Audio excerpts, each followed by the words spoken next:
17 March 1920 মঙ্গলবার 1326 বঙ্গাব্দ 4 চৈত্র।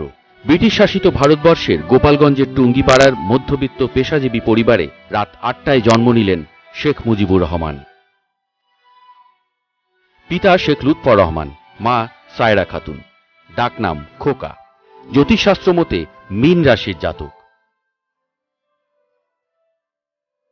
17 March 1966 সম্মেলনে আনুষ্ঠানিকভাবে 6 দফা গ্রহণ করে ছাত্রলীগ। বঙ্গবন্ধু লিখছেন, খবরের কাগজে দেখলাম ঢাকা সিটি আওয়ামী লীগ আমার জন্মবার্ষিকী পালন করছে।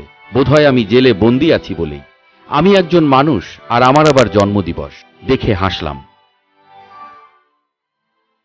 17 মার্চ 1971 ঢাকায় প্রেসিডেন্ট ইয়াহিয়ার সাথে প্রায় 1 ঘণ্টা বৈঠক শেষে বঙ্গবন্ধু বললেন, লক্ষ্যে উপনীত না হওয়া পর্যন্ত বাঙালির সংগ্রাম চলবেই।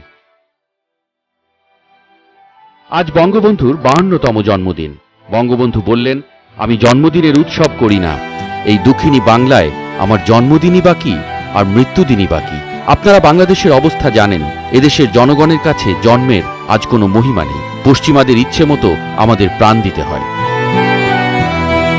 17 মার্চ 1972 বঙ্গবন্ধুর 53তম জন্মদিনে বাংলাদেশ সফরে এলেন ভারতের প্রধানমন্ত্রী ইন্দিরা গান্ধী। সোহরাওয়ার্দী উদ্যানে ভাষণে ইন্দিরা বঙ্গবন্ধুর প্রশংসা করলেন। ইন্দিরার ভাষণের জবাবে বঙ্গবন্ধু বললেন, রিক্ত আমি, নিঃস্ব আমি, দেবার কিছু নাই।